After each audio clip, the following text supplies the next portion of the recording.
Oi, pessoal, tudo bem?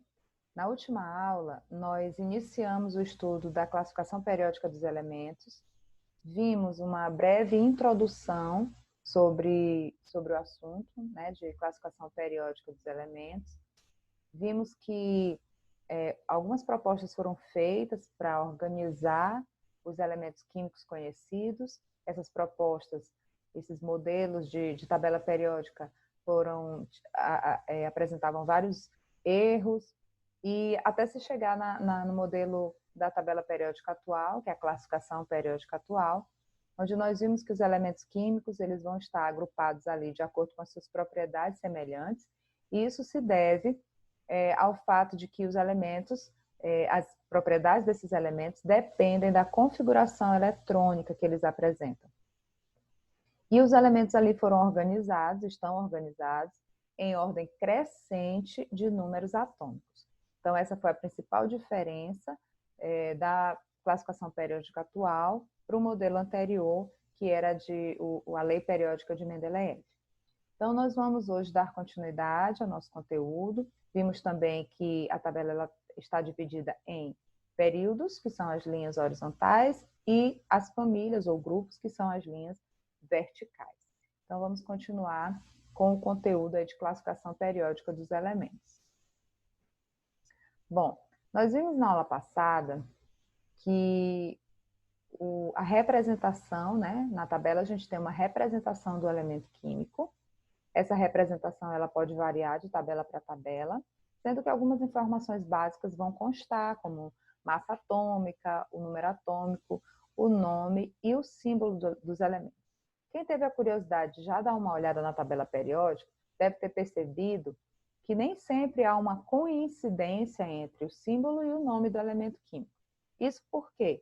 Porque alguns elementos químicos, os nomes, né, de alguns elementos químicos derivam do latim e, portanto, o símbolo desses elementos vão derivar desse nome em latim. Então, vamos olhar aqui alguns exemplos de nomes de elementos químicos, né, e o porquê, de repente, do símbolo, né, ser diferente do nome em português.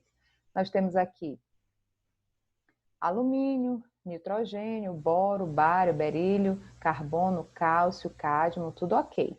Mas nós temos aqui chumbo. O chumbo deriva do plumbo, que é em latim, e aí por isso o símbolo do chumbo é Pb. Temos cloro, cobalto, cobre. O cobre é cuprum. Crômio, enxofre, sulfur. Então vejam o símbolo correspondente, tá? Ferro, flúor, fósforos, P, né? Hélio, hidrogênio, iodo, magnésio, mercúrio, tá? Então é o Hg. Neônio, tá? Aqui tá neon, mas é neônio.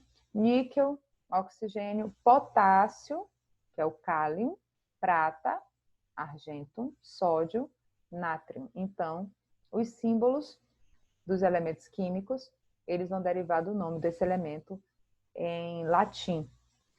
Então, por isso que às vezes não há essa coincidência do símbolo com o nome em português, ok? Seguindo, esclarecido isso, vamos agora detalhar um pouco mais sobre os períodos, também chamados de séries, e depois sobre as famílias ou grupos da tabela periódica. Então, os períodos, eu já havia falado para vocês, a tabela ela está dividida em 7 períodos, que são as linhas horizontais. O que a gente tem que saber a respeito dos períodos? Os elementos químicos que fazem parte de um período, eles vão apresentar o mesmo número de camadas eletrônicas. Como assim? O número do período vai indicar o número de camadas eletrônicas que o elemento químico apresenta. Então, se o elemento ele está no primeiro período, ele apresenta uma camada eletrônica. E vice-versa, se o elemento químico ele apresenta 5 camadas eletrônicas, ele vai estar localizado na tabela periódica no quinto período. Então, vamos ver esses exemplos aqui. Nós temos o lítio e o potássio. Tá? O lítio, ele aqui tem a distribuição eletrônica 1s2, 2s2, e a gente verifica que o último nível, né, o nível mais elevado do lítio é o nível 2, ou seja, a segunda camada, a camada L. Então, significa que esse elemento químico ele tem 2 camadas eletrônicas, então ele vai estar localizado no segundo período. O potássio tem a distribuição eletrônica dele aqui, o nível mais elevado que ele apresenta é o nível 4, indicando aí que ele vai ter 4 camadas eletrônicas, né? Camada K, L, M e N, então ele tem 4 camadas eletrônicas. Então, ele na tabela periódica vai estar localizado no 4º período. Vamos verificar isso aqui observando a tabela. Veja, lítio, no exemplo, né, a gente tem o lítio, ele está aqui ó, no 2º período, e o potássio, que está aqui no 4º período, ok? Então, dependendo do número de camadas, o elemento químico vai ser localizado no seu período correspondente. Famílias ou grupos. Então, a tabela periódica, ela também está dividida em famílias ou grupos, que são as linhas verticais da tabela. Nós temos ao todo 18 famílias, 18 colunas, né, 18 grupos na tabela periódica. Os elementos ali estão organizados de acordo com as suas propriedades semelhantes. Então, as propriedades dos elementos ali de uma família são semelhantes.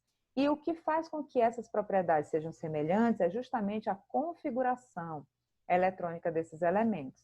Então, os elementos que pertencem a uma mesma família, eles apresentam a mesma configuração eletrônica, portanto, apresentam as mesmas propriedades, as mesmas características. Então, vamos ver aqui alguns exemplos.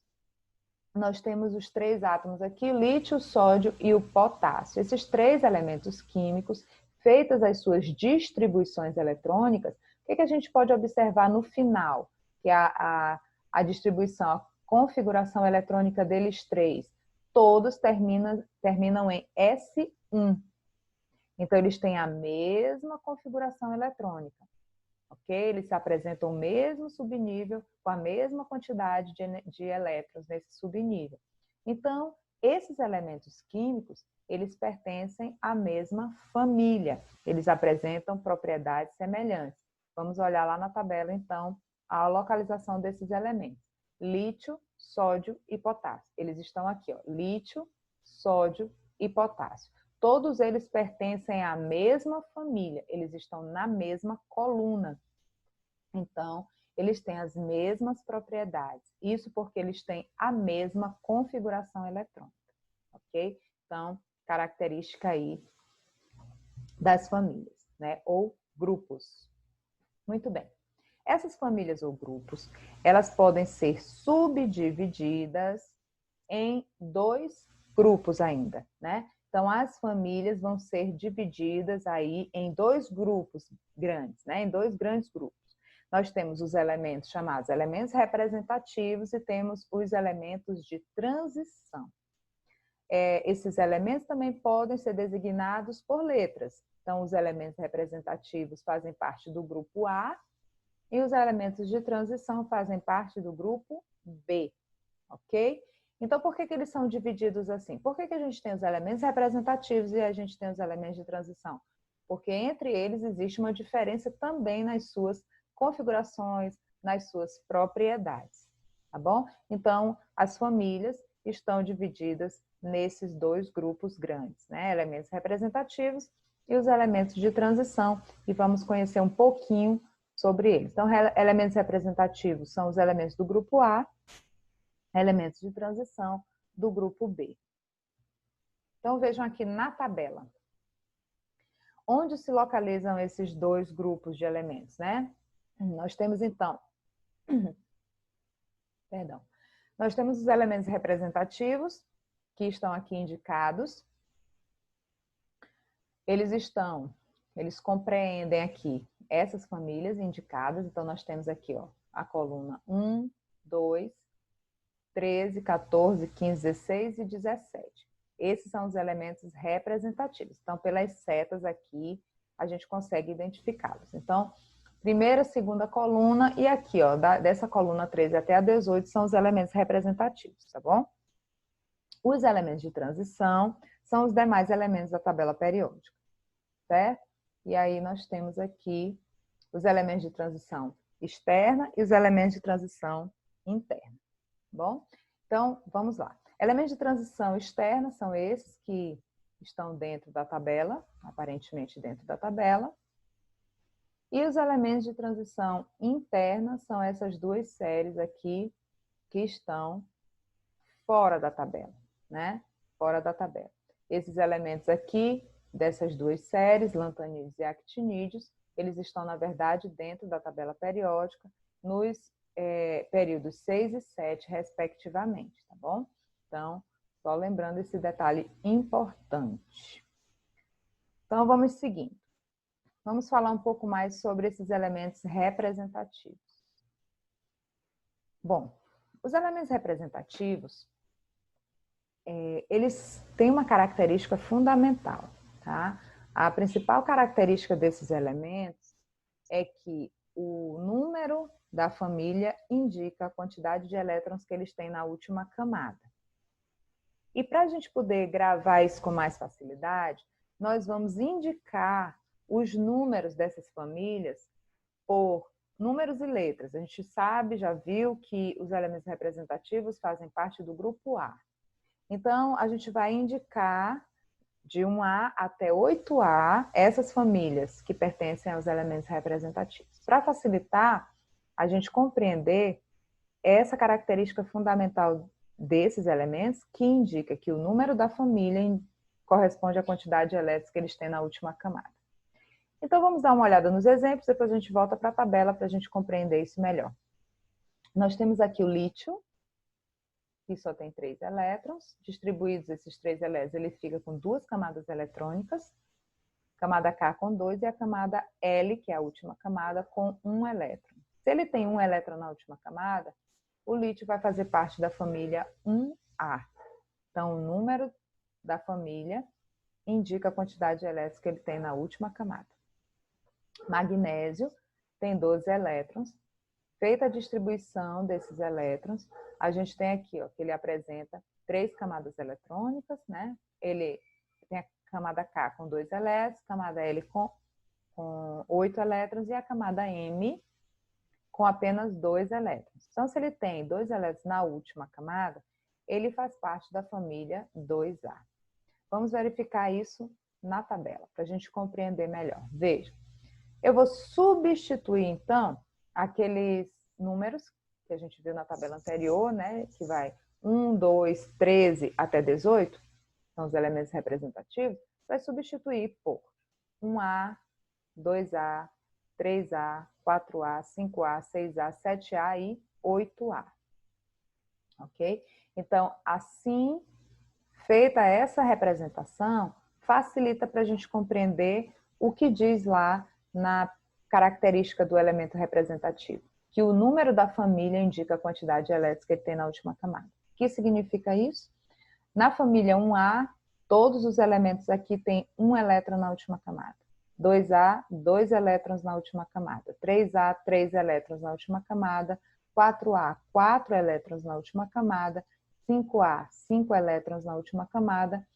6A, 6 elétrons na última camada. 7A, 7 elétrons na última camada. 8A tem 8 elétrons na última camada, com exceção do hélio, que tem apenas 2 elétrons.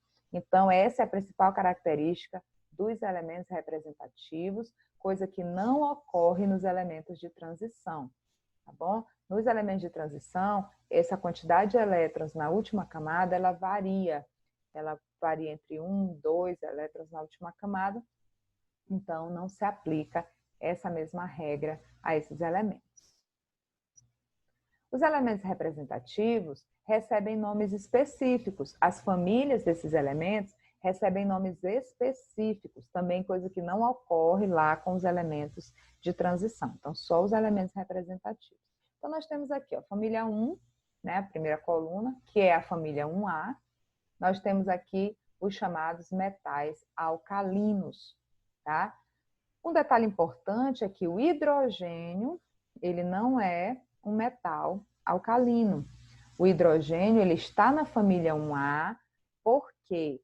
Porque não existia outro local para colocar o hidrogênio que não fosse na família 1A, devido à sua quantidade de elétrons na última camada. Na verdade, o hidrogênio só tem um único elétron. Então, a única família na qual ele poderia ser localizado por conta dessa característica de ter um único elétron, é na família 1A. Mas ele não tem nenhuma propriedade semelhante aos demais elementos da família 1A. Ele é um átomo atípico, ele é único em suas características. Ele é o menor átomo que há e ele não se assemelha a nenhum outro elemento, ok? Então, metais alcalinos, família 1A. Família 2A, metais alcalinos terrosos. Essa questão de alcalino é a capacidade que esses elementos têm de, quando se ligam a outros elementos, eles formam bases. Tá? Alcalino vem de base. O que é isso? É uma função, é uma característica de um grupo de substâncias químicas, tá bom? São chamados de bases. Nós vamos estudar isso quando estivermos estudando ácidos, bases, sais e óxidos, vocês vão compreender melhor. Então, os metais alcalinos e os metais alcalinos terrosos têm essa característica de se transformarem em bases, bases fortes. Alcalinos terrosos, por quê? Por causa da coloração terrosa desses elementos, tá? Então, eles têm uma cor terrosa, uma cor assim de barro, né? Uma cor ocre. Na família 3A, nós temos a família do boro, 4A a família do carbono, 5A a família do nitrogênio. Por que esses nomes? Porque esses elementos são os primeiros elementos dessas famílias, então a família recebe o nome deles. Família do boro, do carbono e do nitrogênio. Nós temos a família 6A, que são os calcogênios, família 7A, os halogênios, e a família 8A ou 0, que é a família dos gases nobres. Um detalhe importante em relação aos gases nobres, que é a última coluna da tabela periódica, é que esses elementos, eles não formam compostos, eles não se ligam a outros elementos químicos, eles são encontrados na natureza na forma atômica, ou seja, isolados na natureza. Então, eles não formam compostos, eles não se ligam a outros elementos químicos, tá bom? Então, os gases nobres são nobres porque não se misturam com o restante dos elementos químicos. E eles não vão se ligar, eles não vão formar compostos com outros elementos, nós vamos estudar isso posteriormente, porque eles não precisam mais de elétrons. O átomo se liga a outro quando precisa perder ou ganhar elétrons. Mas os gases nobres, eles já têm a quantidade máxima de elétrons na última camada e, portanto, eles não têm necessidade nem de perder, nem de ganhar elétrons. Que isso ocorre com os demais elementos químicos, mas os gases nobres não, tá bom? Então, é uma característica desses elementos da tabela. Bom, os elementos de transição, a gente não vai detalhar tanto eles, porque são elementos, inclusive, que a gente não encontra com tanta frequência assim nos compostos. Existem, logicamente, compostos formados por elementos de transição. O ferro, por exemplo, mercúrio, né, prata, níquel. Mas, em geral, os compostos mais frequentes da gente estudar são os formados pelos elementos representativos. O que a gente tem que ver aqui em relação aos elementos de transição? Eles são subdivididos em elementos de transição externa e elementos de transição interna. Tá? A localização deles na tabela periódica é feita justamente pelos elétrons, pelo número de elétrons que eles têm na camada de valência, tá bom? Os elementos de transição externa, todos eles lá, quando feita a distribuição eletrônica, eles vão terminar no subnível D. Os de transição interna vão terminar no subnível F, na grande maioria. Onde localizam, então, esses elementos? Vamos voltar na tabela rapidinho, só para a gente ver. Aqui, nós temos os elementos de transição externa, são esses aqui, tá? E os elementos de transição interna são essas duas séries, que são as séries dos lantanídeos e dos actinídeos, tá bom? A configuração eletrônica, ou seja, o último subnível, depois que é feita a distribuição eletrônica, o último subnível dos elementos de transição externa é o subnível D.